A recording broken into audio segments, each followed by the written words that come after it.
Slavery, long abolished and globally condemned, is still a universal crisis that affects tens of millions of victims worldwide. According to Article 4 of the Declaration of Human Rights, an enlightened document drafted in 1948, no one shall be held in slavery or servitude. Slavery and the slave trade shall be prohibited in all their forms.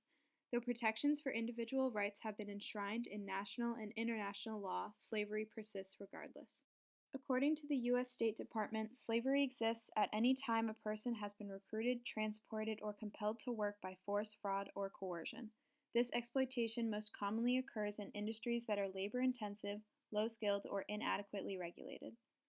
The Global Slavery Index states that modern day slavery is most prevalent in North Korea, Uzbekistan, Cambodia, India, and Qatar.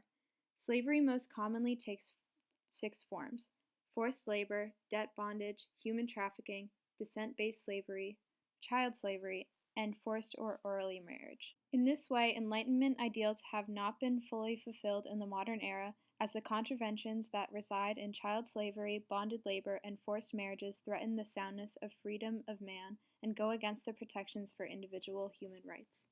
The International Labor Organization defines child labor as work that deprives children of their childhood, their potential, and their dignity, and that is harmful to physical and mental development.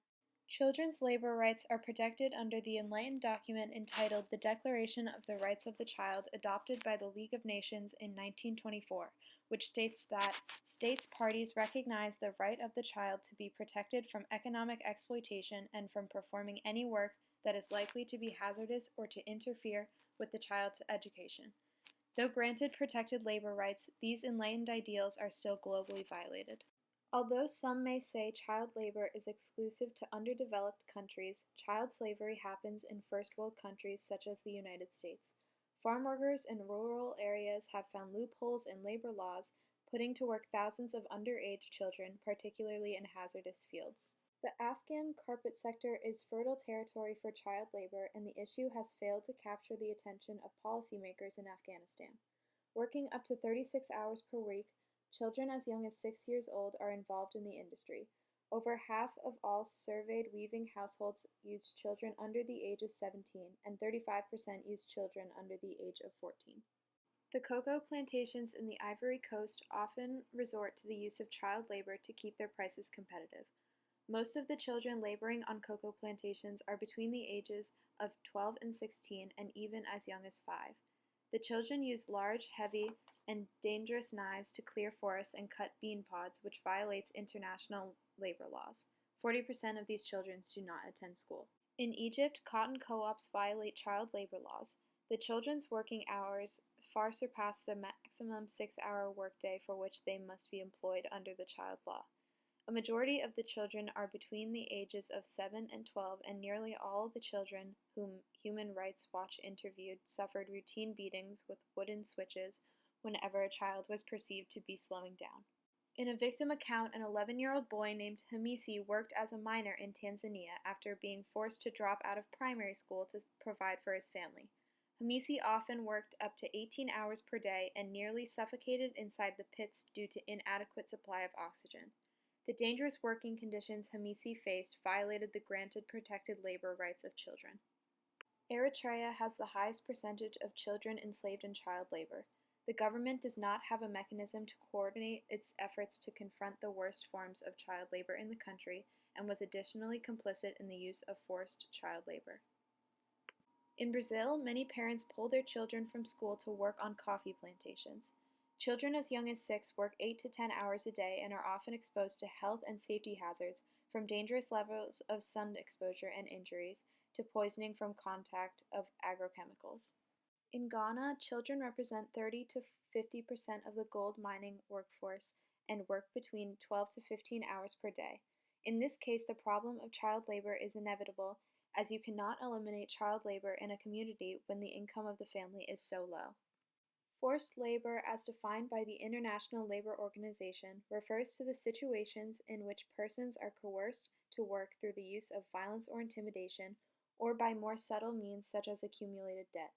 The Convention Concerning Forced or Compulsory Labor, 1930, is an enlightened document that attempts to suppress the use of forced labor in all its forms.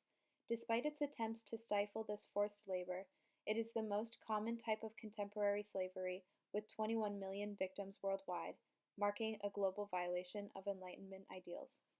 Accelerating urbanization has resulted in an increase of modern-day slavery in the country of Brazil. Forced labor is especially prevalent in the farming industry.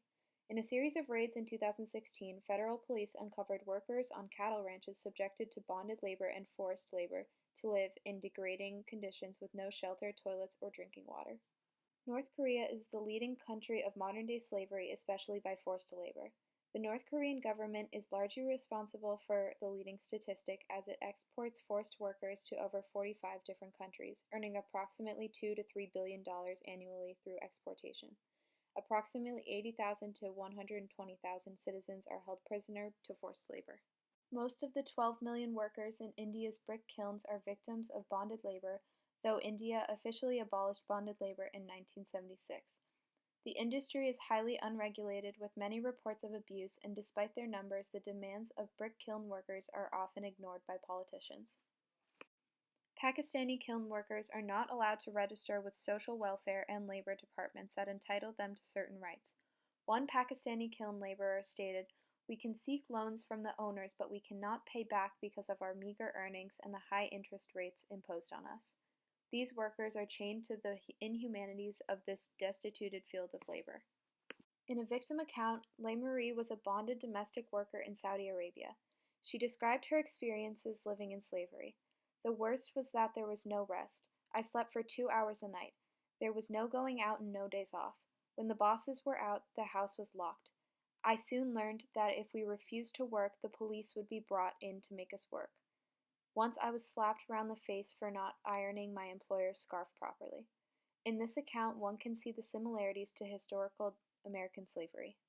Despite popular belief, this problem is not limited to developing or third world countries. 1.5 million people live in forced labor in developed countries, including the United States, Canada, Australia, European Union, Japan, Australia, and New Zealand. The problem most commonly resides in under-regulated industries such as the farming industry. Bonded labor is deeply entrenched in India's modern-day socio-economic structure. The practice of bonded slavery resides in the informal sectors, which are estimated to employ 94% of the workforce in India. Although large numbers of vigilance committees have been set up throughout India with the purpose of identifying and helping bonded laborers, these are generally ineffective in practice. Articles 1 and 2 of the United Nations Convention on the Abolition of Slavery related forced marriage to slavery. Forced marriage is defined as an institution or practice where at least one of the marrying parties does not give his or her consent.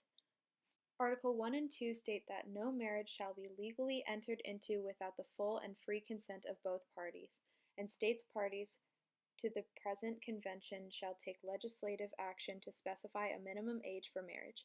No marriage shall be legally entered into by any person under this age. This enlightened idea is globally violated and is commonly overlooked. With child marriages falling under this same umbrella, this form of slavery violates the rights of child as well.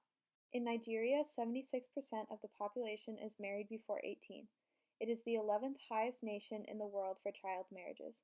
Additionally, Nigeria has not specified an exact minimum age of consent, which is a direct violation of Article 2 of the United Nations Convention on the Abolition of Slavery, an enlightened document. Like all other forms of slavery, forced marriage is even prevalent in first world countries. In the United States, 167,000 children under the legal age of 18 were married between the years of 2000 to 2010, violating the rights of the child. In Chad, 67% of girls are married before the legal age of 18, and 30% are married before the age of 15. For many girls, they are expected to drop out of school at a young age to marry and begin a family, more often for financial reasons. In Afghanistan, an estimated 60 to 80% of all marriages are forced, and approximately 57% of girls are married before the age of 16. Police and law enforcement bodies in Afghanistan generally do not provide reliable protection for women and girls escaping forced marriages situations, and victims reaching out for help may be treated as offenders. The majority of forced marriages cases and other types of violence against girls and women go unreported. With such blatant contraventions to Enlightenment ideals occurring worldwide, one may conclude that many enlightened ideas have not been properly fulfilled in the modern era.